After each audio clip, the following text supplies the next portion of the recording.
American Foreign Policy, a speech by Noam Chomsky delivered at Harvard University, March 19th, 1985, read by Anton Picari.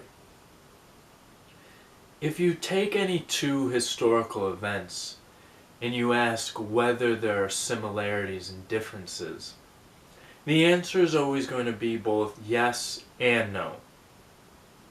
At some sufficiently fine line of detail, there will be differences, and at some sufficiently abstract level, there will be similarities. The question we want to ask in the two cases we are considering, Central America and Vietnam, is whether the level at which there are similarities is in fact a significant one. And I think the answer is that it is. The level at which there are similarities is the level at which we consider U.S. intervention, its consequences, and particularly its sources in domestic institutions. At this level of discussion, I think we find quite substantial similarities between Central America and Vietnam. They are essentially the following. 1. The United States intervention was significant and decisive. 2. The effects of intervention were horrifying on both Central America and Vietnam. And 3. The roots of this intervention lie in a fixed geopolitical conception that has remained invariant over a long period and that is deeply rooted in U.S. institutions.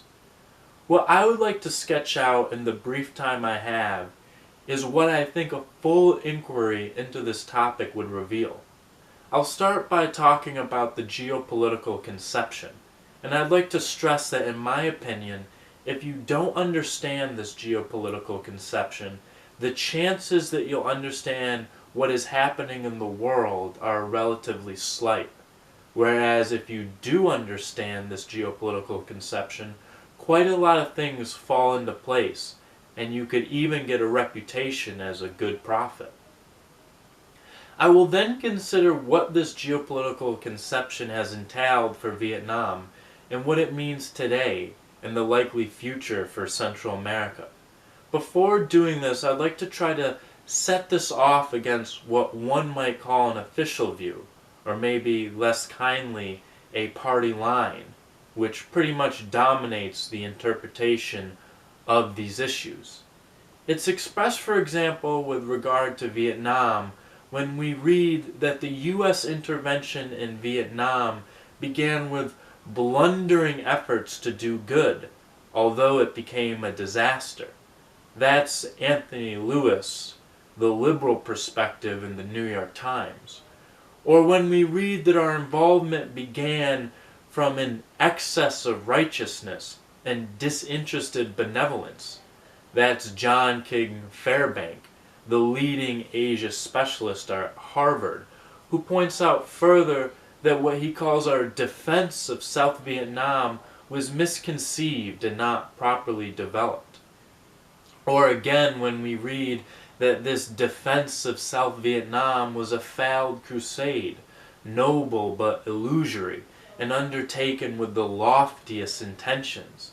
That is Stanley Carnow in the best-selling companion volume to the PBS television series, which is highly acclaimed for its critical candor, and it's now under attack by the right wing for not having been sufficiently servile, only obedient. Notice that these few comments are from the critics, from the doves. It would be hard within the mainstream to find people in scholarship or the media who were harsher critics of the war than Anthony Lewis, John Fairbank, or even Stanley Carnow, who is also considered dovish and critical. The reason I pick these examples is because the rest follows a fortiori. The spectrum of debate within the mainstream extends from that position over to the position of Ronald Reagan and Norman Podhoretz. And in fact, you can see a difference, but not much. That's the spectrum of discussion, and if you don't accept it, you're pretty much outside of civilized company. This official view is what I would like to contrast with what appears to be the real world. In the real world, U.S. global planning has always been sophisticated and careful, as you'd expect from a major superpower with a highly centralized and class-conscious dominant business class. Their power, in turn, is rooted in their ownership and management of the economy, as is the norm in most societies, that the power from the business class is rooted in their ownership and management of the economy. During World War II, American planners were well aware that the United States was going to emerge as a world dominant power in a position of hegemony that had few historical parallels, and they organized and met in order to deal with this situation. From 1939 to 1945, extensive studies were conducted by the Council on Foreign Relations and the U.S. State Department.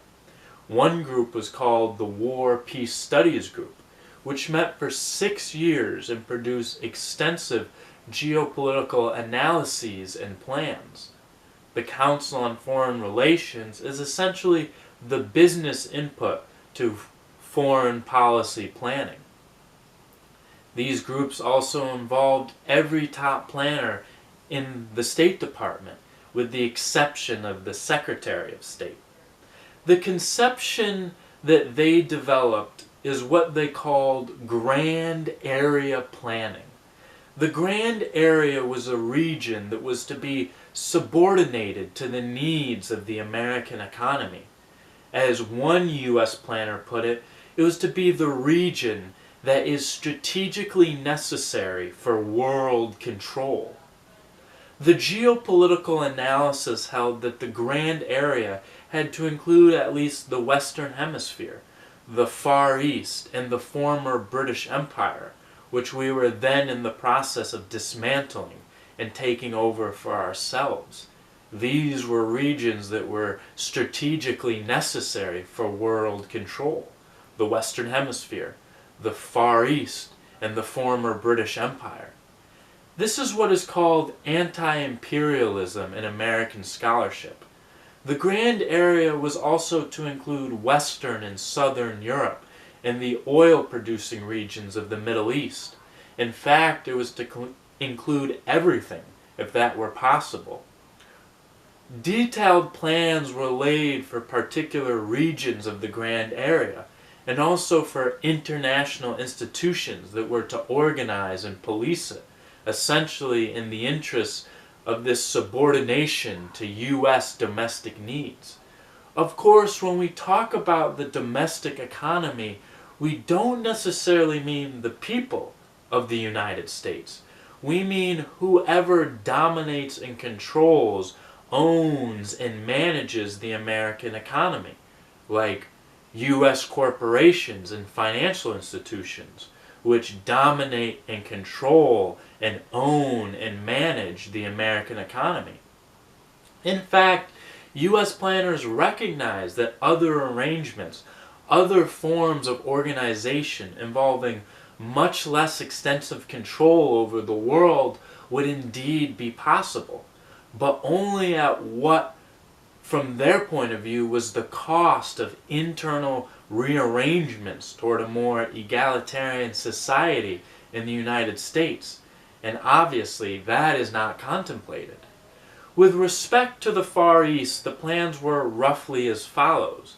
Japan, it was understood, would sooner or later be the industrial heartland of Asia once again. Since Japan is a resource-poor area, it would need Southeast Asia and South Asia for resources and markets. All of this, of course, would be incorporated within the global system dominated by the United States. With regard to Latin America, the matter was put most plainly by Secretary of War Henry Stimson in May 1945, when Secretary of War Stimson was explaining how we must eliminate and dismantle regional systems dominated by any other power, particularly the British, while maintaining and extending our own system. Secretary of War Stimson explained with regard to Latin America as follows: I think that it's not asking too much to have our little region over here which never has bothered anybody. The basic thinking behind all of this has been explained quite lucidly on a number of occasions. The U.S. is a very open society, and if one wants to learn what's going on, you can do it. And it takes a little work, but the documents are there, and the history is also there. One resource would be the National Security Archive. Another would be CIA.gov. Another is State.gov. One of the clearest and most lucid accounts of the planning behind this was by George Kennan, who is one of the most thoughtful, humane, and liberal of U.S. planners, and in fact was eliminated from the State Department largely for that reason, being too much of a dove. George Kennan was the head of the State Department policy planning staff in the late 1940s. In the following document, Policy Planning Staff Paper 23, February 1948, something you can Google, Policy Planning Staff Document 23, or PPS 23, February 1948, George Kennan outlined the basic thinking. We have about 50% of the world's wealth, but only 6.3% of its population. In this situation, we cannot fail to be the object of envy and resentment. Our real task in the coming period is to devise a pattern of relationships which will permit us to maintain this position of disparity. We need not deceive ourselves that we can afford today the luxury of altruism and world benefication. We should cease to talk about vague and unreal objectives such as human rights, the raising of the living standards, and democratization. The day is not far off when we are going to have to deal in straight power concepts.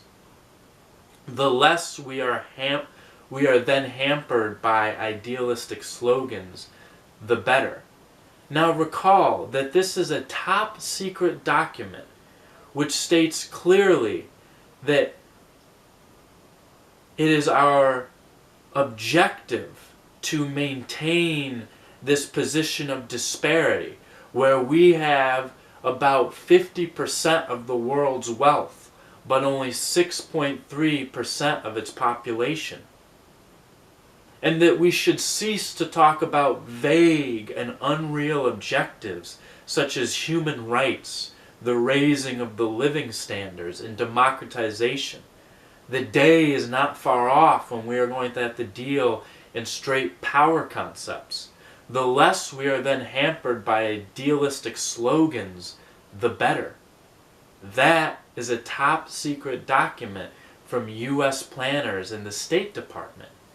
The idealistic slogans are, of course, to be constantly trumpeted by scholarship, the schools, the media, and the rest of the ideologic system in order to pacify the domestic population, giving rise to accounts such as those of the official view that I've already described. Recall again that this is a view from the dovish, liberal, humane end of the spectrum, but it is lucid and clear. There are some questions that one can raise about George Kennan's formulation, a number of them, but I'll keep to one. Whether he is right in suggesting that human rights, the raising of the living standards, and democratization should be dismissed as irrelevant to U.S. foreign policy. After all, U.S. foreign policy deals in straight power concepts. Actually, a review of the historical record suggests a different picture, namely that the United States has often opposed with tremendous ferocity and even violence these elements: human rights, democratization, and the raising of living standards. This is particularly the case in Latin America, and there are very good reasons for it. The commitment to these doctrines is inconsistent with the use of harsh measures to maintain the disparity, to ensure our control over 50% of the resources and wealth of the world, and our exploitation of the world. In short, what we might call the fifth freedom. There were 4 freedoms, you remember, but there was one that was left out. The fifth freedom, the freedom to rob. And that's really the only one that counts. The others were mostly for show. And in order to maintain the freedom to rob and exploit, we do have to consistently oppose democratization, the raising of living standards, and human rights. And we do consistently oppose them. That, of course, is in the real world. This top-secret document, Policy Planning Study 23, referred to the Far East, but Kennan applied the same ideas to Latin America in a briefing for Latin American ambassadors, in which he explained that one of the main concerns of U.S. policy is the protection of our raw materials. Who must we protect our raw materials from? Well, primarily the domestic populations in Latin America, the indigenous population, which may have ideas of their own about raising the living standards, democratization, and human rights. And that's inconsistent with maintaining the disparity, where we control 50% of the world's wealth, while only being 6% of the population. How will we protect our raw materials from the indigenous population in Latin America? Well, how we will protect our raw materials is answered in the following. The final answer might be an unpleasant one, but we should not hesitate before police repression by the local government. This is not shameful, since the communists are essentially traitors.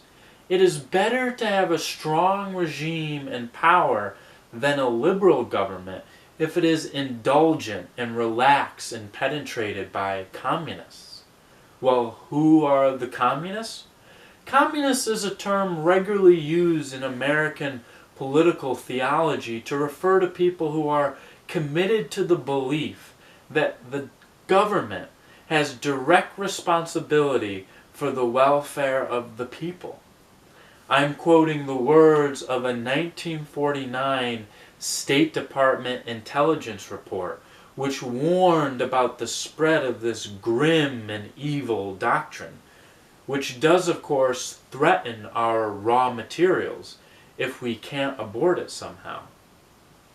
So it is small wonder with this kind of background that John F. Kennedy should say that governments of the civil-military type of El Salvador are the most effective in containing communist penetration in Latin America. John F. Kennedy said this at the time when he was organizing the basic structure of the death squads that have massacred tens of thousands of people since all of this, incidentally, within the framework of the Allegiance for Progress, and in fact, probably the only lasting effect of that program.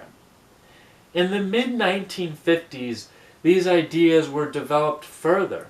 For example, one interesting case was an important study by a prestigious study group headed by William Yandell Elliott, who was Williams Professor of Government at Harvard. They were also concerned with what communism is and how it spreads.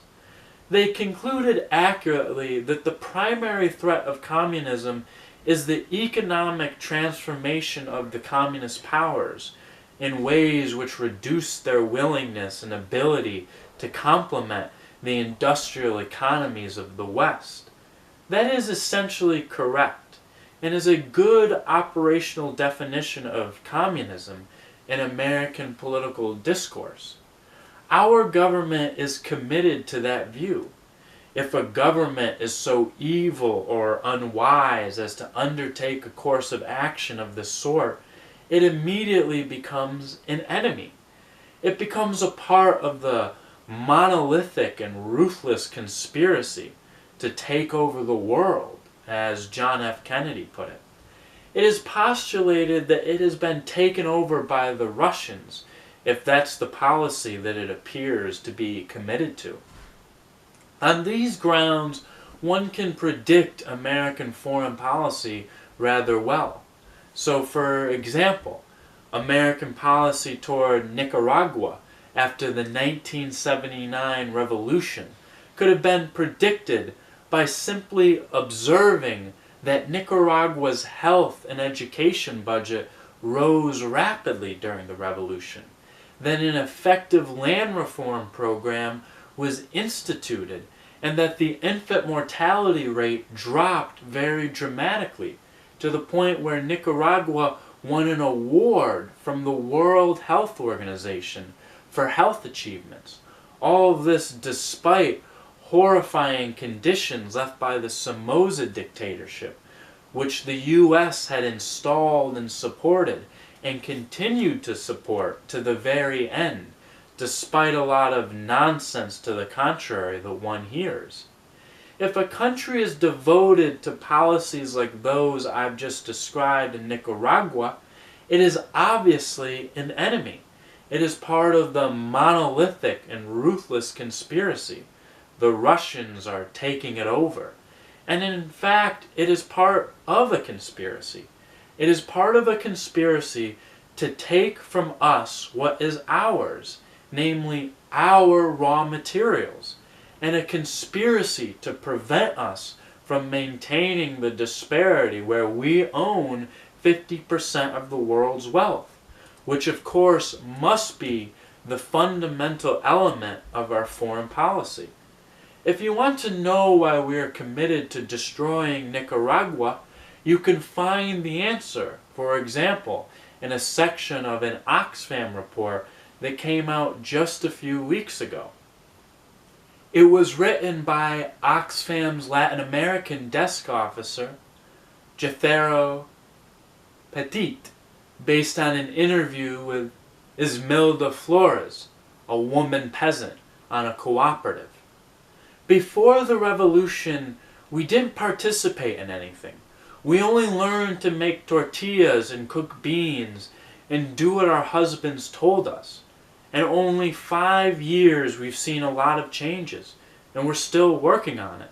Ismilda Flores belongs to an agricultural cooperative in the mountains north of Esteli, Nicaragua. Together with 7 other women and 15 men, she works land that was formerly a coffee plantation owned by an absentee landlord. After the revolution in 1979, the families who had worked the land became its owners. They have expanded the production to include corn, beans, potato, cabbages, and dairy cows. Before, we had to rent a small plot to grow any food, Flores said, and we had to pay 1/2 of our crop to the landlord. Now we work just as hard as before, both in the fields and at home, but there's a difference, because we're working for ourselves. There's been a profound shift in cultural attitudes among women as a result of their strong participation in Nicaragua's social reconstruction. Women have taken the lead in adult literacy programs, both as students and teachers. They've assumed key roles in rural health promotion and in vaccination campaigns. Well, it is obvious that a country of this sort is an enemy. That is part of the monolithic and ruthless conspiracy. And that we have to take drastic measures to ensure that the rot does not spread, in the terminology constantly used by the planners. The rot does not spread, and a virus was the terminology used by former Secretary of State Henry Kissinger. In fact, when one reads reports of this kind, or looks at the health and education statistics, the nutritional level, land reform, and so on, one can understand very well why American hostility to Nicaragua has reached such fanatic, almost hysterical levels. It follows from the geopolitical conception previously outlined. The people who are committed to these dangerous heresies, such as using their resources for their own purposes, or believing that the government is committed to the welfare of its own people, may not be Soviet clients to begin with, and in fact, quite regularly they are not. In Latin America, they are often members to begin with of Bible study groups that become self-help groups, of church organizations, peasant organizations, and so on and so forth.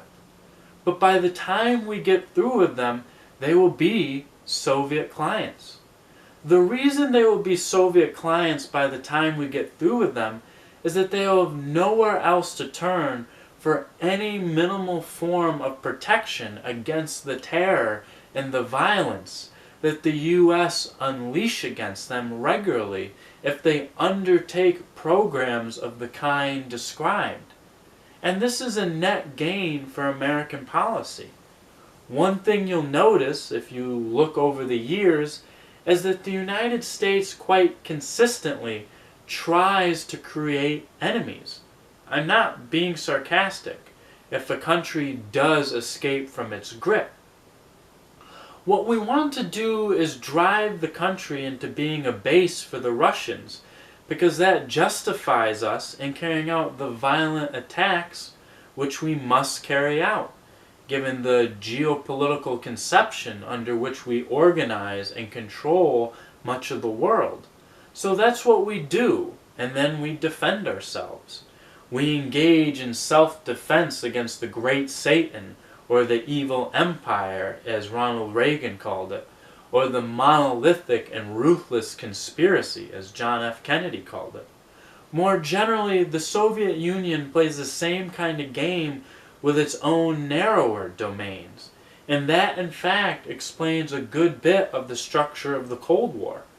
Well, what has all this meant for Indochina and Central America? Let's begin with Indochina. Now remember, I'm talking about the real world, not the one in the PBS television series and so on.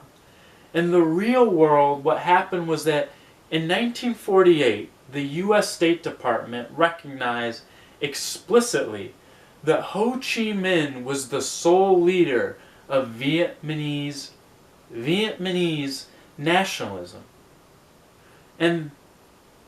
But that if Vietnamese nationalism was successful, it could be a threat to the grand area design of U.S. planners, and therefore something had to be done about it. The threat was not so much in Vietnam itself, which is not terribly important for American purposes. The freedom to rob in Vietnam is not all that significant. The fear was that the rot may spread, namely the rot of successful social and economic development. In a very poor country which had suffered enormously under European colonialism, French colonialism specifically, successful social and economic development could have a demonstration effect to the surrounding areas. Such development could be a model for people elsewhere and could lead them to try to duplicate it, and gradually the grand area would unravel. This, incidentally, is the rational version of the domino theory. There's another version which is used to terrify the population. You know, Ho Chi Minh will get into a canoe and land in Boston and assault your sister and that sort of thing. That's the standard one used to terrify the population, and then people make fun of it afterward if something doesn't work out. But there's also a rational version of the domino theory, which is never questioned in U.S. planning documents because it's plausible, rational, and true. That is, successful social and economic development in one area of the world may have a demonstration effect elsewhere, and the rot may spread. Incidentally, it is for this reason that the United States typically demonstrates what looks like such fanatic opposition to constructive developments in marginal countries. In fact, the smaller and less significant the country, the more dangerous it is. So, for example, as soon as the Bishop regime in Grenada began to take any constructive moves, it was immediately the target of enormous American hostility. Not because that little speck in the Caribbean is any potential military threat or any of that sort of business. It is a threat in some other respects. If a tiny nothing country with no natural resources can begin to extricate itself from the system of misery and oppression that the U.S. has helped to impose, then others who have even more resources may be tempted to do likewise. The same thinking explains the extraordinarily savage American attack on Laos in the 1960s. It was the heaviest bombing campaign in history up until the Cambodian bombing a few years later, and it was unrelated to the Vietnam War, as the State Department conceded. The bombing was in fact directed against a very mild sort of revolution that was developing in northern Laos, and that had to be stamped out. Laos was barely a country. Many of the people in Laos didn't even know they were in a country named Laos. But when those things came up above and started shooting at them, and when they had to hide in holes in the hills or caves for 2 years to avoid U.S. bombing, they learned something about their country. They also learned something about the world, something that educated Westerners do not understand or pretend not to understand. The U.S. had to destroy Laos because if a development can take place in such a marginal, backward country as this, then the demonstration effect would be even more significant. Again, that is predictable, and it follows from the geopolitical conception that I've described. Well, we recognize that we had to prevent the rot from spreading, so we had to support France in its effort to reconquer its former colony, Vietnam, and we did so. By the time the French had given up, we were providing about 80% of the cost of war, and in fact, we came close to using nuclear weapons toward the end, by 1954 in Indochina. There was a political settlement. The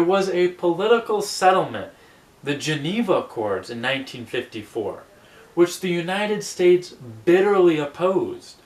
We immediately proceeded to undermine the Geneva Accords, installing in South Vietnam a violent terrorist dictatorship, which of course rejected with our support the elections which were projected. Then the dictatorship, turned to a terrorist attack against the population, particularly against the anti-French resistance, which we called the Viet Cong, Vietnamese communists, in South Vietnam. The regime had probably killed about 80,000 people. That means we had killed, through our planes and our mercenaries. By the time John F. Kennedy took over in 1961, this assault against the population in South Vietnam after several years did arouse resistance. Such acts have a way of doing that. And by 1959, the anti-French resistance received authorization from the communist leadership. After several years and after tens of thousands of people were murdered, to use violence in self-defense. Then the government, which we had established, immediately began to collapse because it had no popular support as the United States conceded. By 1959, the resistance began to receive some support from the northern half of the country in retaliation against the violence unleashed by the American organized attack against the population of the southern part. The government we had installed to carry out this attack and to block the political agreements quickly began to collapse as soon as resistance began.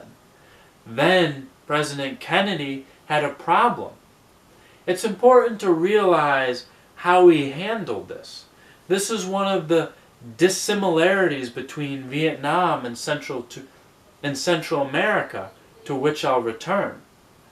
In 1961 and 1962, Kennedy simply launched a war against South Vietnam.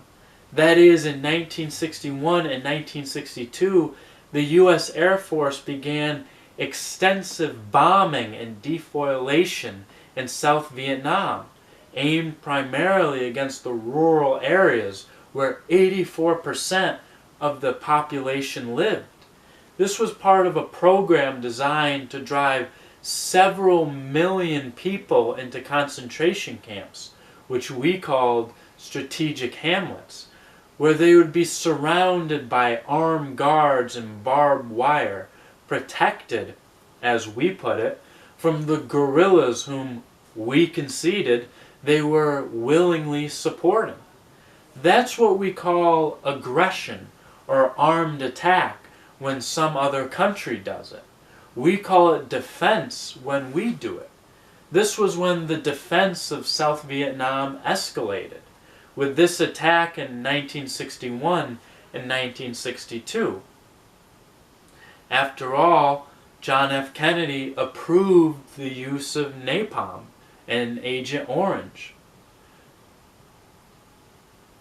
The resistance increased, and by 1965, the United States was compelled to move to an outright land invasion of South Vietnam, escalating the attack again. In 1965, the Marines also landed on the land of the Dominican Republic in an outright invasion. After escalating the attack in an outright invasion of South Vietnam, we also initiated the bombing of North Vietnam, which, as anticipated, brought North Vietnamese troops to the south several months later. Throughout, however, the major American attack was against South Vietnam. When we began bombing North Vietnam in February 1965, we extended the bombing of South Vietnam, which had already been going on for several years. We extended the bombing of South Vietnam to triple the scale of the bombing of North Vietnam. And throughout, it was South Vietnam that bore the main brunt of the American war in Indochina. We later extended the war to Cambodia and Laos in secret bombing campaigns. When it came to Cambodia, President Nixon gave the order to Secretary of State Henry Kissinger, who told Alexander Haig that when Henry Kissinger told the general about the bombing of Cambodia, bomb Cambodia using anything that flies on anything that moves. The order was given, anything that flies on anything that moves. The result of all of this is often called a defeat for the United States, but I think that is misleading. The result was in fact a partial victory for the United States, a not insignificant victory.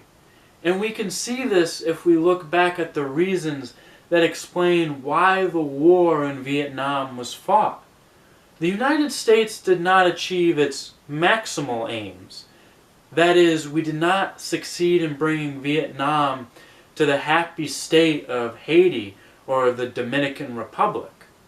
But we did succeed in the major aims. As far as the major aims were concerned, the American war was a smashing success. For one thing, there was a huge massacre.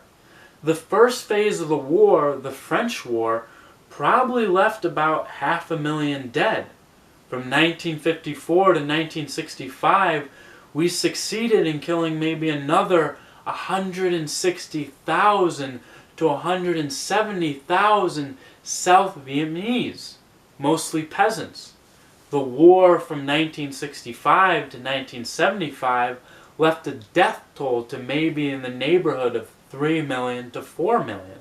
There are also perhaps 1 million dead in Cambodia and 500,000 dead in Laos.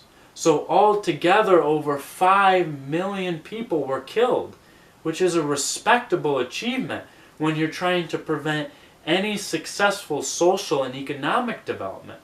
Furthermore, there were well over 10 million refugees created by the American bombardment, which was quite extraordinarily savage, not to mention the murderous ground operations, like the My Lai massacre.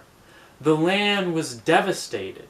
People can't farm because of the destruction and unexploded ordnance. And this is all a success. Vietnam is not going to be a model of social and economic development for anyone else. In fact, Vietnam will be lucky to survive. The rot will not spread. We also made sure of that by our actions in the surrounding areas, where we buttressed the American position. American liberals incidentally supported the war almost throughout, contrary to current distortions. Look back to 1965, for example, when we backed a coup in Indonesia which put the dictatorship of Suharto in place, which led to the massacre of maybe 700,000 people, mostly landless peasants, within a few months, turning the country into a paradise for investors. This was called a gleam of light in Asia in one New York Times article, and in general was much applauded by American intellectuals, who explained that these wonderful events prove the wisdom of our policy in Vietnam, which encouraged the Indonesian generals to do their work. Similarly, when we were supposedly reeling under the effects of the alleged Vietnam defeat, we still felt powerful enough to support a military coup in the Philippines, overthrowing Philippines' democracy and installing the dictatorship of Marcos. This was a Latin American-style torture and terror type regime, which we then massively supported. That again is complementary to destroying Vietnam, building a base of support in Indonesia, the Philippines, and elsewhere, where of course you massacre, you torture, and use terror and so on. But that does guarantee that the rot will not spread. There will be no domino effect of successful development emanating from Vietnam. And in that sense, it is a very major victory for for the United States. The post-war U.S. policy has been designed to ensure that it stays that way. We follow a policy of what some conservative business circles outside the United States, for example, the Far Eastern Economic Review, call bleeding Vietnam. That is, a policy of imposing maximum suffering and harshness in Vietnam in the hope of perpetuating the suffering, but also ensuring that only the most harsh and brutal elements will survive. Then you can use their brutality as a justification for having carried out the initial attack. This is done constantly and quite magnificently in our ideological system. We are now supporting the Pol Pot forces. We concede this incidentally. The State Department has stated that our reason for supporting the Democratic Kampuchea coalition, which is largely based on Khmer Rouge forces, is because of its continuity with the Pol Pot regime. Therefore, we support it indirectly through China or through other means. This is part of the policy of bleeding Vietnam. Also, of course, we offer no aid, no reparations, though we certainly owe them to Vietnam. We block aid from international institutions, and we succeeded in blocking aid from other countries going to Vietnam. For example, one of the side effects of the U.S. war against Indochina was that we pretty much destroyed their buffalo herds. This is a peasant society, and buffalo are the equivalent of tractors, fertilizers, etc. The Washington Post published some pictures of peasants pulling plows in Indochina. That's to prove the brutality of the communists. The pictures they've published in this case were probably fabrications of Thai intelligence, but they could have obtained accurate pictures because the buffalo were indeed destroyed.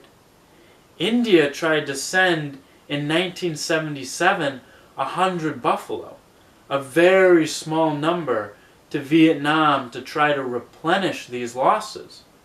We tried it by threatening to cancel food for peace aid to India if they sent the 100 buffalo. The Mennonites in the United States tried to send pencils to Cambodia. Again, the State Department tried to block it. They also tried to send shovels to Laos to dig up the unexploded ordnance. Of course, we could do it easily with heavy equipment, but that we are plainly not going to do. We didn't even want to send them shovels. In Laos, the agricultural system was devastated. In fact, largely wiped out in many areas by the intensive bombing, one of the most intensive, protracted civilian bombing campaigns in human history, the U.S. bombing of Laos. So not surprisingly, there was massive starvation in Laos afterward, attributed in the United States to the evil nature of the communists. The United States has diplomatic relations with Laos. We have an embassy there.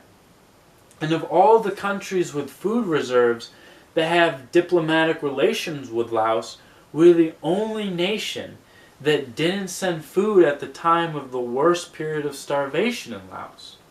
We have the largest rice surplus in the world. In fact, a protest began over this during the Carter administration. You'll recall that human rights was the soul of our foreign policy at that time for the Carter administration. So something had to be done since there was a certain amount of publicity over this. So it was announced with great fanfare and self-congratulation that we were sending a tiny quantity of rice. It was minuscule. Even that was a fraud. It turned out later that the amount of rice was simply deducted from a contribution to the United Nations program that was indirectly going to end up in Laos. So it ended up as a zero contribution. It's hard to imagine the degree of hypocrisy of these policies and the rhetoric used to surround them. You need a powerful imagination to dream up examples like these. President Carter, incidentally, once explained in a news conference what he was up to.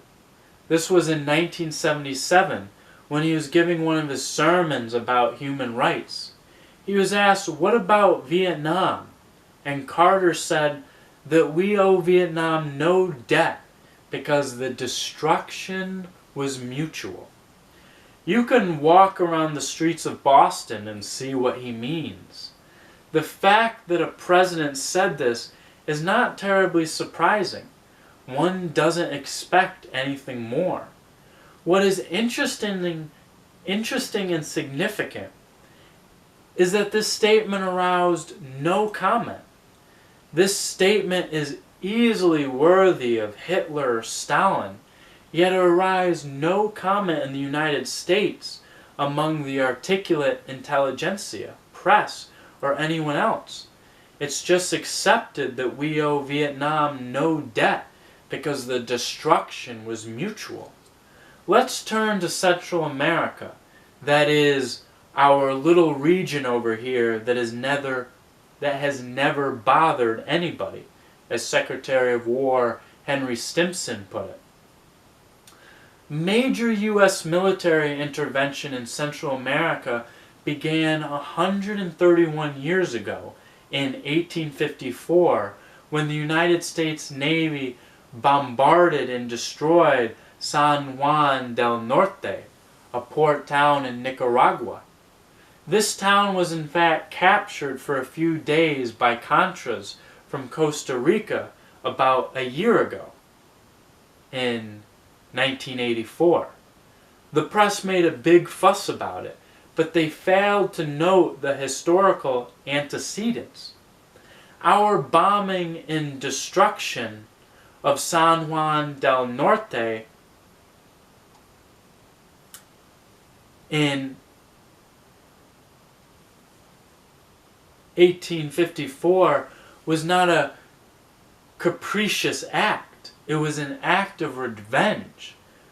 What had happened in 1854 was that a yacht owned by the American millionaire Cornelius Vanderbilt had sailed into the port of San Juan del Norte, and an official had attempted to levy port charges on Cornelius Vanderbilt's yacht. So in revenge, the Navy burned the town down to the ground. Well, that was our first military intervention in Nicaragua in 1854, and there have been many since. In the first third of this century, we sent military forces into Cuba, Panama, Mexico, and Honduras, and occupied Haiti for 19 years, starting in 1914. Under President Wilson in Haiti, we reinstituted slavery, burned villages, destroyed, tortured, and left a legacy which still remains in one of the most miserable corners in one of the most miserable regions in the world.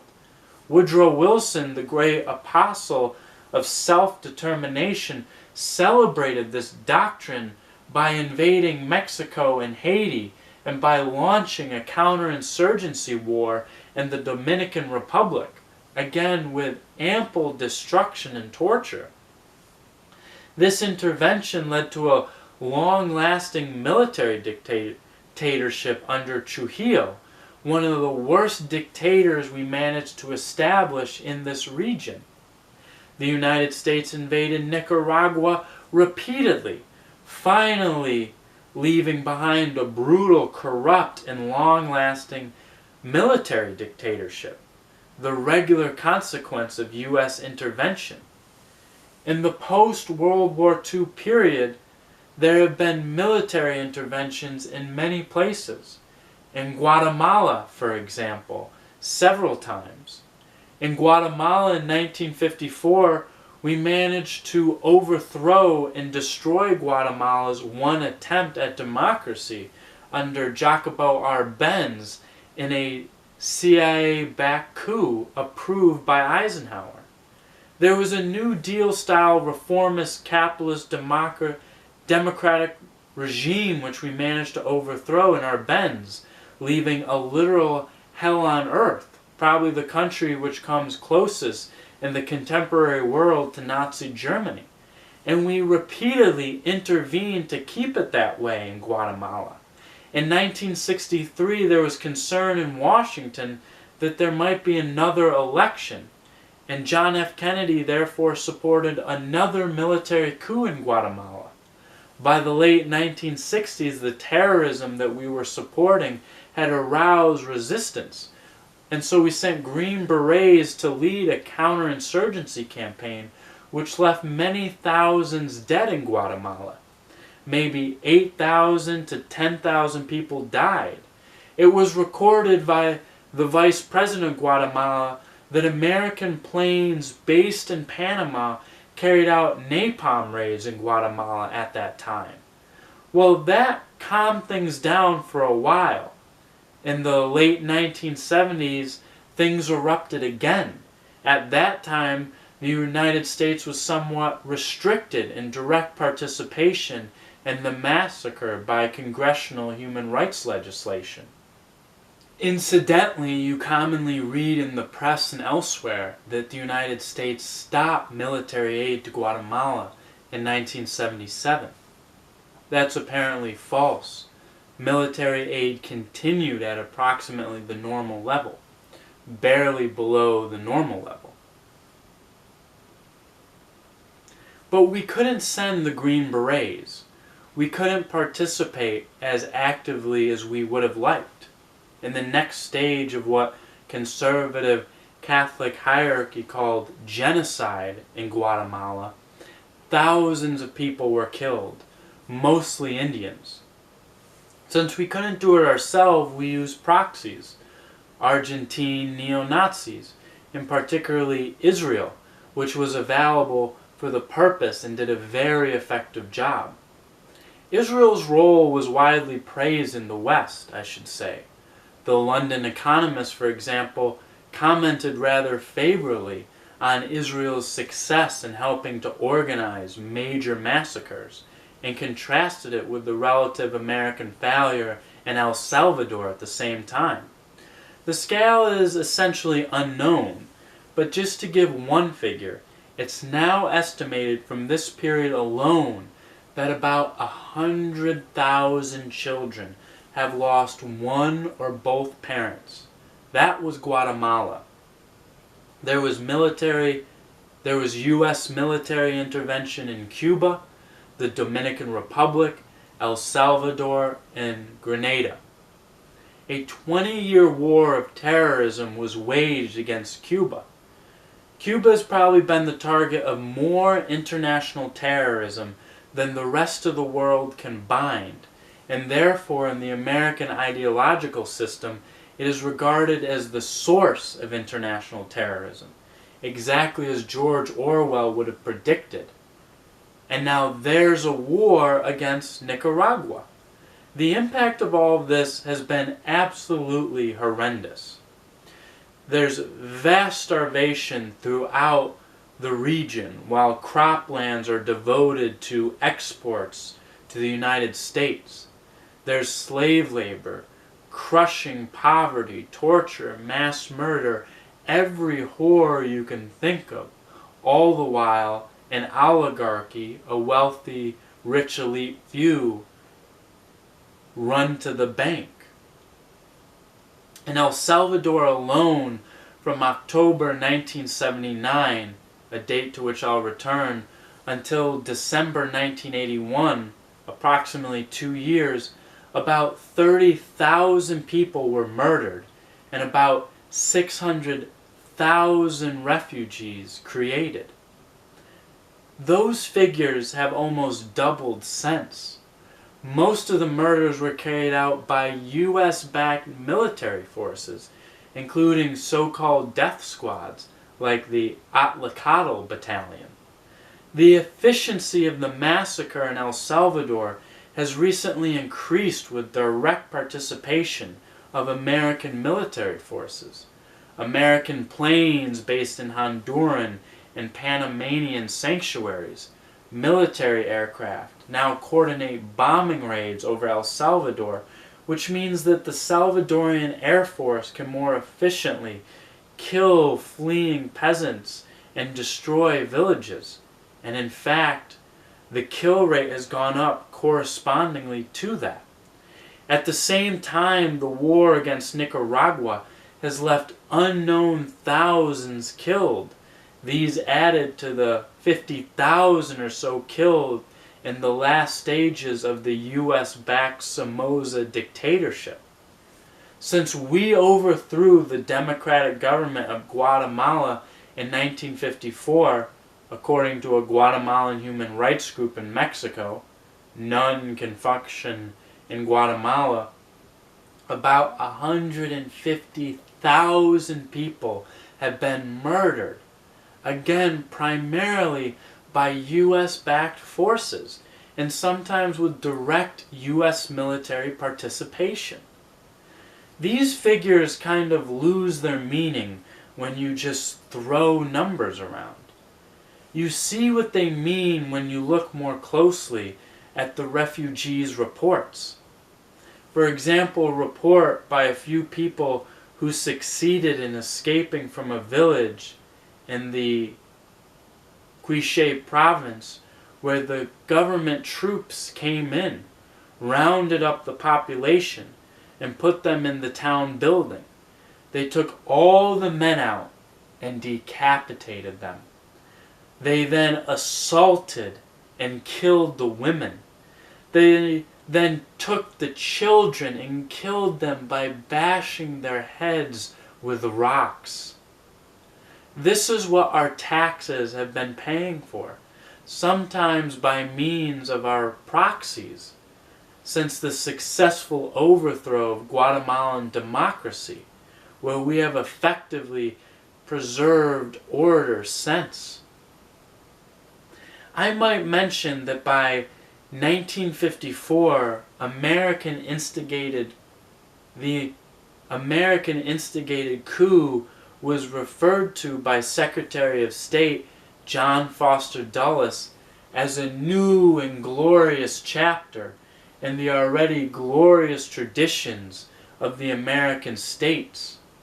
Virtually every attempt to bring out any constructive change in this US-constructed chamber of horrors has met with a new dose of US violence.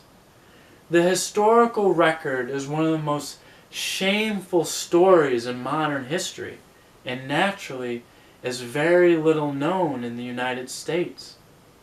Though in a free society it would be well understood and taught in elementary school in all of its sordid and gruesome detail. Throughout this period, the public pose has always been that we are defending ourselves. So in Vietnam, we are defending ourselves against the Vietnamese when we attacked South Vietnam. It's what Adlai Stevenson at the United Nations called internal aggression, another phrase that George Orwell would have admired, and one that we use quite commonly. President John F. Kennedy called it an assault from within. Internal aggression, meaning aggression by the Vietnamese against us and our clients in Vietnam. And we've often had to defend ourselves against that kind of internal aggression. Nicaragua today is another case. So for example, when our mercenary army, the death squad, the Contras, attacks Nicaragua, we argue that this is defense, that we are defending Mexico, Central America, and ultimately ourselves from Russian imperialism or internal aggression. In a New York Times article, President Reagan even said that the Contra death squads were as moral as our founding fathers, and that they were freedom fighters. Well, it's interesting to look at that in light of history. Virtually everything that is now happening has happened before in corresponding or very similar forms. Our historical amnesia prevents us from seeing that. Everything looks new and therefore we don't understand it. It must just be a stupid error. So for example, in the late 1920s, President Coolidge sent the Marines once again to Nicaragua. At that time we were defending Nicaragua against Mexico. Now we are defending Mexico against Nicaragua. At that time we were defending Nicaragua against Mexico, which was claimed to be a Bolshevik proxy. So we were defending Nicaragua against Russian imperialism when we sent the Marines that time, eventually ending up with the establishment of the Somoza dictatorship. President Coolidge, in fact, said Mexico was on trial before the world when we sent the Marines into Nicaragua in the 1920s. Notice that the bottom line remains the same as the cast of characters changes. Kill Nicaraguans. What did we do before we had the Bolsheviks to defend ourselves against? For example, when President Wilson sent the Marines to Haiti and the Dominican Republic, that was before the Bolshevik Revolution. So we couldn't be defending ourselves against Russian imperialism. Well, then we were defending ourselves against the Huns. The hand of the Huns was particularly obvious in Haiti. The Marine commander there, a man named Thorpe, explained that the handiwork of the German was evident here because of the kind of resistance that the bleeps were putting up. Obviously, they couldn't be doing it in their own, so there must be German direction. The same sentiments were expressed throughout. So, for example, in the Dominican Republic, the resistance was being carried out by people whom Theodore Roosevelt had during an earlier intervention called damn bleeps, or by bleeps, bleeps, and bleeps, in the terms that are regularly used to describe the people against whom we're defending ourselves, the perpetrators of internal aggression. Well, let's go back a little further, because self-defense is deeply rooted in American history. In the 19th century, when we were wiping out the Native American population, we were defending ourselves against savage attacks from British and Spanish sanctuaries in Canada and Florida. And therefore we had to take over Florida. And we had to take the West to defend ourselves from these attacks. In 1846, we were compelled to defend ourselves against Mexico. That aggression began deep inside Mexican territory. But again, it was self-defense against Mexican aggression. We had to take about a third of Mexico to a half of Mexico in the process, including Texas, California, where the explanation was that it was a preemptive strike. The British were about to take it over, and in self-defense we had to beat the British to it. And so it goes all the way back. The evil empire changes, but the truth of the matter remains about the same. And if American history were actually taught, people would know these things. This is the core of American history. Let me return finally to George Kennan's formula. Human rights the raising of living standards, and democratization. Considering now Latin America, I want to consider the question that I raised before.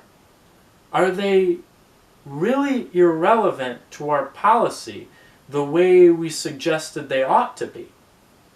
Let's take a closer look. Take human rights. Now, actually, that's an empirical question. You can study how American foreign policy is related to human rights, and it has been studied for Latin America and elsewhere. The leading American specialist on human rights in Latin America, Lars Schultz, has a study published in Comparative Politics, January 1981, in which he investigated exactly that question. He asked how the human rights climate in a country was correlated with American aid. He chose a very narrow conception of human rights, what he called anti-torture rights. That is, the right to be free from torture by the government, and so on. He found that there is a relationship between human rights and American foreign policy. Namely, the more the human rights climate deteriorates, the more American aid increases. The correlation was strong. There was no correlation between American aid and need. This aid included military aid, and it went on right through the Carter administration. To use Lars Schultz's words, aid has tended to flow disproportionately to Latin American governments which torture their citizens, to the hemisphere's relatively egregious violators of fundamental human rights. This might suggest that George Kennan understated the case. Human rights are not irrelevant. Rather, we have a positive hatred of them. We send aid to precisely those governments which torture their citizens, and the more effectively they do so, the more we'll aid them. At least, that's what the evidence shows in this and other studies. A correlation isn't theory, it's not an explanation. We still need an explanation, and a number of them come to mind. One possible explanation is that the American leadership just likes torture. So the more a government tortures its citizens, the more we will aid them. That's a possible explanation, but it's an unlikely one. The real explanation is probably Kennan's. That is, human rights are irrelevant. What we like is something else. There have been other studies that suggest a theory to explain the correlation. There's one by Edward Herman, who investigated the same sort of thing that Lars Schultz did, but on a worldwide basis. Edward Herman found the same correlation. The worse the human rights climate, the more American aid goes up. But Edward Herman also carried out another study which gives you some insight to what's really happening. Edward Herman compared American aid to changes in the investment climate. The climate for business operations is measured, for example, by whether foreign firms can repatriate profits and that sort of thing. It turned out there's a very close correlation. The better the climate for business operations, the more American aid, the more we support the foreign government. That gives you a plausible theory. U.S. foreign policy is in fact based on the principle that human rights are irrelevant, but that improving the climate for foreign business operations is highly relevant. In fact, that flows from the central geopolitical conception. Now, how do you improve the business climate in a third world country? Well, it's easy. You murder priests.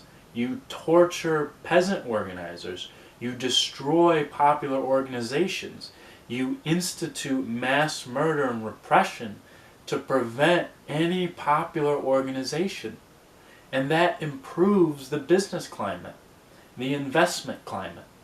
So there's a secondary correlation between American aid and the deterioration of human rights. It's entirely natural that we should tend to aid countries that are egregious violators of fundamental human rights and that torture their citizens. And that's indeed what we find.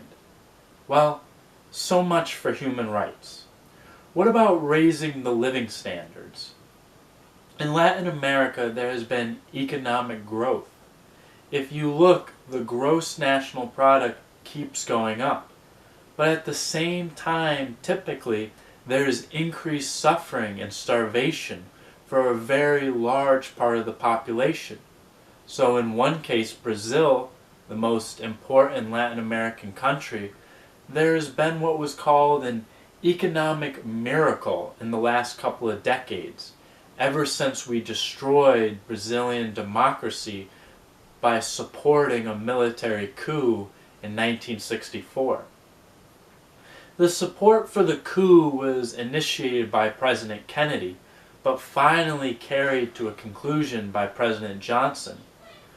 The coup in 1964 was called by President Kennedy's ambassador, Lincoln Gordon, the single most decisive victory for freedom in the mid-20th century. We installed the first really major national security state, Nazi-like state, in Latin America, with high technology torture and so on. Lincoln Gordon called it totally democratic, the best government Brazil ever had. And that in turn had a significant domino effect in Latin America. Brazil is an important country. Well, there was an economic miracle in Brazil, and there was an increase in the gross national product. There was also an increase in suffering for much of the population. And that story is duplicated throughout much of Latin America, where the United States has successfully intervened, from Haiti to the Dominican Republic to Nicaragua and Guatemala and so on. So much of the second element, raising of living standards. What about democratization? Well, we've repeatedly intervened to overthrow democratic governments. This is understandable. The more a country is democratic, the more it is likely to be responsive to the public, and hence committed to the dangerous doctrine that the government has a direct responsibility for the welfare of the people, and therefore is not devoted to the transcendent needs of Big Brother and to the transcendent needs of business interests. We have to do something about it. Democracy is okay, but only as long as we can control it and be sure that it comes out the way we want, just as the Russians permit what they call democratic elections in Poland. That is the typical history. So in Guatemala, the government was democratic, but out of control, so we had to overthrow it.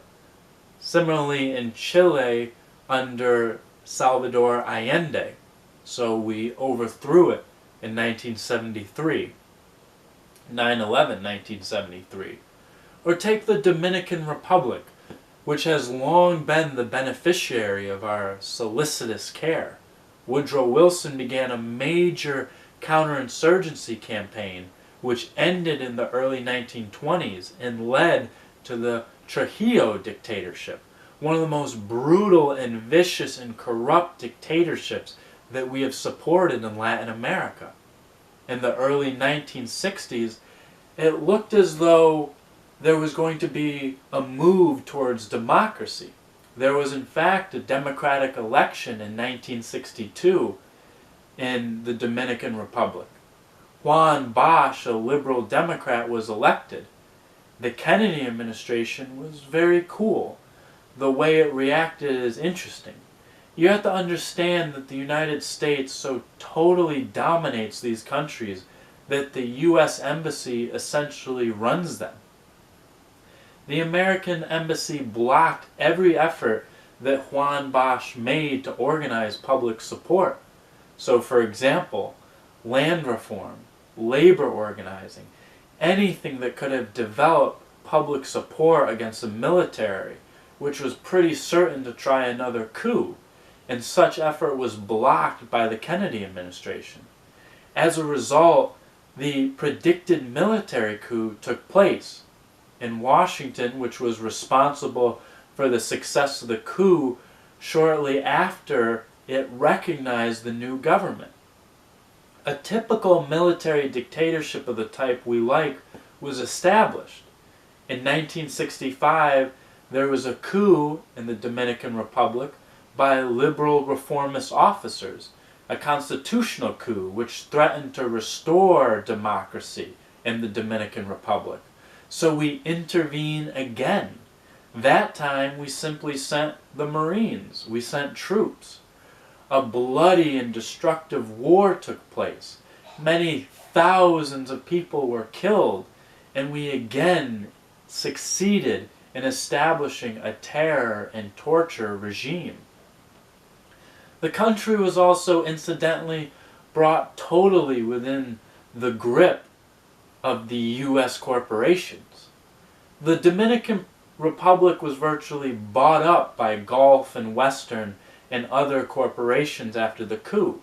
The country was totally demoralized. It was, in fact, subjected to terror and suffering, crushing poverty, and so on. Then we could have elections, because it was guaranteed that nothing would happen. They can even elect social democrats for all we care. The basic results having been achieved, the government would never be able to accomplish anything for its population. That is, for the part of the population which had not been killed or fled. In this region, about 20% of the population has come to the United States, and in places where they have easier access, such as Puerto Rico, the figure is about 40%. Well, let's turn to El Salvador in connection with our attitude toward democratization. There were democratic elections in El Salvador in 1972 and 1977. In both cases, the military intervened to abort them and installed military dictatorships. The people in Washington could not have cared less. There was no concern whatsoever. There were also the regular atrocities throughout the period, arousing little concern in Washington. However, there were developments, two in fact, that did elicit concern in the late 1970s. One was that the Somoza dictatorship fell in 1979. There is much mythology about this, but the fact of the matter is that President Carter supported Somoza till the very end, even after the natural allies of the United States, the local business community, turned against him. That was a danger sign, and it worried the United States with regard to El Salvador. There was another development that was even more dangerous. There were the beginnings of popular democratic organizations within El Salvador of the sort I mentioned earlier. Bible study groups turning into self-help groups, peasant cooperatives, unions, all sorts of organizations which seemed to be establishing the basis for a functioning democracy. Now, anybody who thinks realizes that democracy doesn't mean much if people have to confront concentrated systems of economic power as isolated individuals. Democracy means something if people can organize to gain information, to have thoughts, for that matter, to make plans, to enter into the political system in some active way, to put forth programs, and so on. If organizations of that kind exist, then democracy can exist too. Otherwise, it's a matter of pushing a lever every couple of years. It's like having the choice between Coca-Cola and Pepsi-Cola. Or in our modern case, to be anachronistic, because Noam Chomsky was saying this in 1985, it's like having the choice between Kamala Harris and Donald Trump, Coca-Cola and Pepsi-Cola. In El Salvador, there were dangerous moves in this direction in the 1970s, with the development of what were called popular organizations, and therefore something had to be done about them, because there might be real democracy. We plainly can't tolerate that. These two developments did lead to some action on the part of the United States. In October 1979, the United States supported a reformist coup which overthrew the Romero dictatorship. There was, in fact, considerable fear that he was going to go the way of the Somoza dictatorship. What happened then? The United States insisted that some of the harshest and most brutal military elements be predominantly placed in the junta. The killing rapidly increased right after the coup. By early 1980, the left Christian Democrats, socialists, and reformist military elements had been eliminated from, or had simply fled from, the junta, and the country was in the hands of the usual thugs that we, the U.S., install in our domain in the Western Hemisphere. Napoleon Duarte came in at that time as a useful cover to preside over one of the great Central American massacres. The Archbishop Oscar Romero, pleaded with President Jimmy Carter not to send military aid. The reasons were the following. Archbishop Oscar Romero said that military aid would sharpen the repression that has been unleashed against the people's organizations fighting to defend their most fundamental human rights. Therefore, Archbishop Romero asked President Jimmy Carter not to send military aid. Well, of course, that was the very essence of American policy, namely to increase massacre and repression, to destroy the popular organizations, and prevent the achievement of human rights. So naturally, the aid flowed and the war picked up steam. Archbishop Oscar Romero was assassinated shortly afterward. In May 1980, under President Carter, remember, the war against the peasantry really took off, largely under the guise of land reform. The first major action was a joint operation of the Honduran and Salvadoran armies at the Rio San Paul, where about 600 people were killed as they tried to flee into Honduras. The Rio San Paul massacre was suppressed by the American press for about 15 months, though it was published in the world press, in the church press, right here in Cambridge, Massachusetts, for example. In fact, U.S. press coverage during 1980 was unbelievably bad. In June 1980, the university in San Salvador was attacked and destroyed by the army. Many faculty and students were killed, and much of the university faculties were simply demolished. In November, the political opposition was massacred. Meanwhile, the independent media were also destroyed. We don't believe in censorship in the United States. We get very irate when governments like Nicaragua impose censorship on a paper that is supporting a military attack against Nicaragua. A military attack against Nicaragua. Of course, we would never do that. If some unimaginably huge superpower were attacking the United States and a newspaper here was supporting the attack, we would certainly not impose censorship. That it's true. Its employees and management would be in concentration camps. We don't like censorship.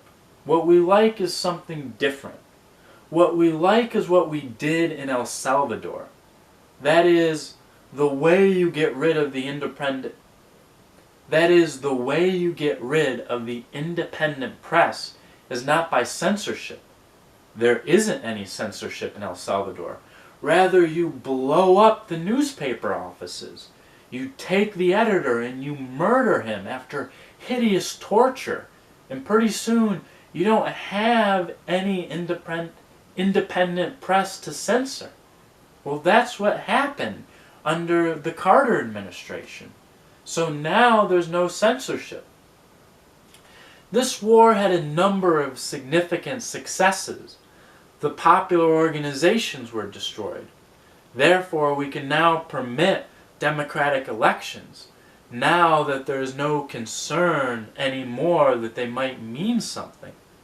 These elections are carried out in an atmosphere of terror and despair because of macabre rumor and grisly reality. There was the assessment by the head of the British Parliamentary Human Rights Group, Lord Chitness, with regard to the 1984 elections in El Salvador, rather different from the media coverage in the United States, as you may recall. The point is that once the basis for democracy has been destroyed, once state terrorism has been firmly established, then elections are entirely permissible, even worthwhile, for the sake of American public opinion. The contrast between our alleged concern for elections today and our actual concern for elections in the 1970s is again instructive. Well, that was a success, namely destroying the popular organization and so on. There was also, however, a failure. The failure was that people began to join the guerrillas. There were only a few hundred guerrillas when all of this began. They grew to many thousands during this period. Of course, that's proof that the Russians are coming. Anyone who understands the United States knows that. And in fact, that is very similar to Vietnam in the 1950s. If you think through what I've just described, what happened in El Salvador under Jimmy Carter and what happened in Vietnam under President Eisenhower are very similar. Well, meanwhile, we stepped up our war against Nicaragua, not because Nicaragua is brutal and oppressive, even if you accept the harshest criticisms that have even a minimal basis in reality by the standards of governments that we support. Nicaragua is virtually a paradise. But we attack Nicaragua precisely because it is committed to a model of development that we cannot tolerate. Of course, this is presented as a defense against the Russians, and as proof that it's defense against the Russians, we note that the Nicaraguans receive weapons with which they can defend themselves against our attack.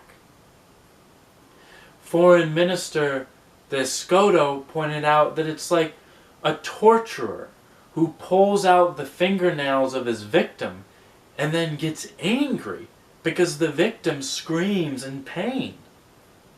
Actually, a closer analogy would be to a thug who hires a goon squad to beat up some kids in kindergarten whom the thug doesn't like, and then begins whining piteously. If the child raises his arms to protect himself, that would be a pretty accurate analogy to what's happening there. I should say at this point that this is nothing new. This shameful picture should remind us that our intellectual culture is really founded on the twin pillars of moral cowardice and hypocrisy. People like Ronald Reagan and George Shultz are absolutely nothing new. This was recognized long ago, at the same time when the Founding Fathers were expounding the doctrine of the natural rights granted by the Creator to every person. While they were bitterly deploring their own enslavement by the British tax collectors. Enslavement is the term they commonly used. Samuel Johnson commented at the time, "Why is it that we hear the loudest yelps for freedom from the drivers of Negroes?" And Thomas Jefferson, a slave owner himself, added that, "I tremble for my country when I reflect that God is just, that His justice will not sleep forever." John Quincy Adams once lamented the fate of the hapless race of Native Americans who we are exterminating with such merciless and perfidious cruelty to be one of the most heinous sins of the nation, for which God one day will bring it to judgment. Ronald Reagan's problem in El Salvador is very similar to President Kennedy's in South Vietnam 20 years ago. There was severe internal repression in both cases, which was very successful in destroying popular organizations, killing a lot of people, and so on. However, the internal repression did elicit resistance, which the state that the U.S. had installed was unable to control. President Kennedy simply attacked South Vietnam with bombardment, defoliation, and napalm. And Reagan has been trying to do the same in El Salvador for the last couple of years, but he has not quite been able to. He has been blocked by domestic opposition. He has therefore been forced to use more indirect measures. These have certainly succeeded in killing many people and causing vast misery, but not yet in crushing the resistance. We are still short of Air Force bombings. I've mentioned some of the similarities. What are the differences? Well, the main difference is that the United States has changed. The United States has changed a lot over the last 20 years. When President Kennedy attacked South Vietnam, there was no protest, virtually none. That was in the early 1960s when President Kennedy began the direct military attacks against South Vietnam. When President Johnson escalated the attack against South Vietnam to a full-scale land invasion, there was also very little protest. In fact, protests reached a significant scale only when several 100,000 American troops were directly engaged in the war against South Vietnam, a war which by then extended well beyond that country. In contrast, President Reagan's attempt to escalate the war in El Salvador has met with considerable popular opposition in the United States, and that's significant. In fact, that's one of the most significant facts of contemporary history. I quoted before some of the official views about the Vietnam War. From the liberal doves, excess of righteousness and disinterested benevolence, and so on and so forth. However, there was also a quite different view, a popular view. As recently as 1982, polls indicate that about 70% of the American population regarded the Vietnam War not as a mistake, but the Vietnam War as fundamentally wrong and immoral. many fewer opinion leaders express that view, and virtually none of the real educated class or articulate intelligentsia ever took that position. That, incidentally, is quite typical. It's typical for educated classes to be more effectively controlled by the indoctrination system to which they are directly exposed, in which they play a social role as purveyors, hence coming to internalize it. So this degree of servility to the party line is not unique to this example. But the point is there's a split, a very substantial split, between much of the population and those who regard themselves as its natural leaders. That is even given a technical name. It's called the Vietnam Syndrome. Notice that the term syndrome as applied to disease. The disease is that a lot of people are opposed to massacre, aggression, and torture, and feel solidarity with the victims. Therefore, something has to be done about that. It was assumed in the early 1980s that the disease had been cured, and by reading the productions of the educated classes, you could certainly have believed that.